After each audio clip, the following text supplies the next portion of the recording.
Day 6, part 3.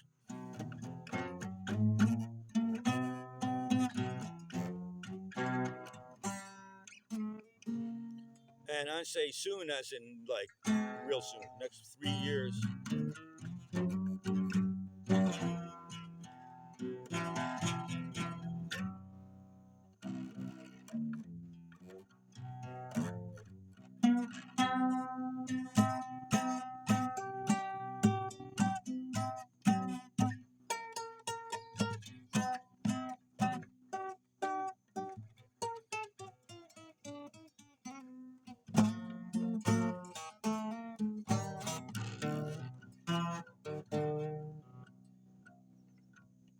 So there's a lot happening on the global scale. Most people can't do anything about that.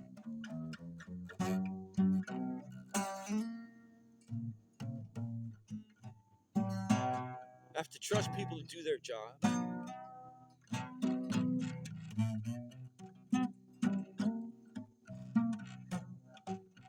All this energy in the United States going into politics and economics, it needs to be fused with an higher understanding of the meaning of life and reality itself.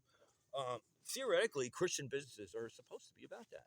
But somehow the Christian message itself got warped to some extent. And it's the karmic blowback of having a chosen people. Now they think they're special and they point fingers at everybody. That's what the whole Old Testament needing Jesus to come around and say, we're going to simplify this.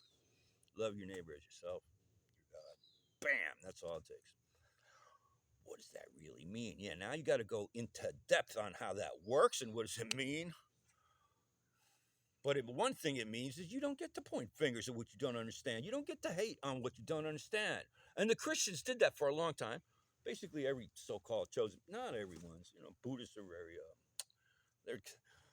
they're just condescending to the ones that don't, yeah, you don't really get it yet. Yeah, whatever, Buddhists.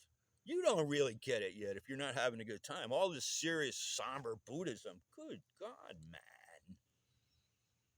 Yeah, there's other higher schools of Buddhism gets it right. It's all most of it coming out of Tibet. But I mean, Hindu and all the previous, there's a lot of great cultures out there, man. The Vedic has so much great wisdom. But there's something special about the whole Christian message, and it applies directly to the modern civilized world. Civilized, see all that? Oh, it's built into the language. Yeah, but see, there is something about that. We're coming to a place where it's common ground. Materialist science is common ground language across, whereas the cultures that we had previous to Western, because Chinese also, all the imperial cultures that started taking things over, turn it into one huge system.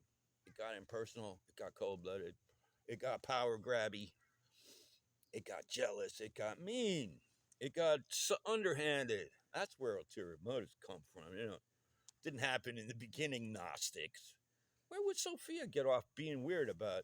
I just flipped back to the Gnostic vision that says, yeah, Sophia's there, but she's a jealous little girl. So, what the fuck? You guys don't get it, do you?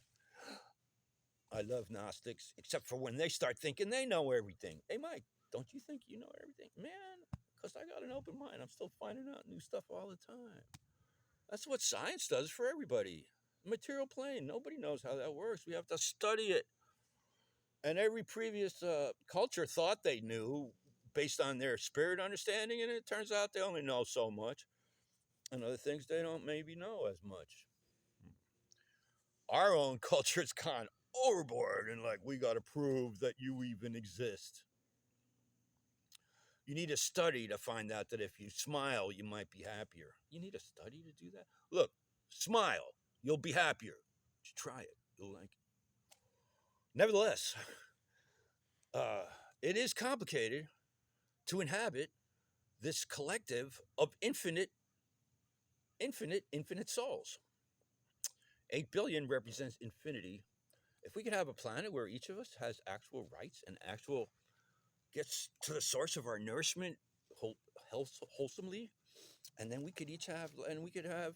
So I'm talking to the elites now. This is your planet, you guys.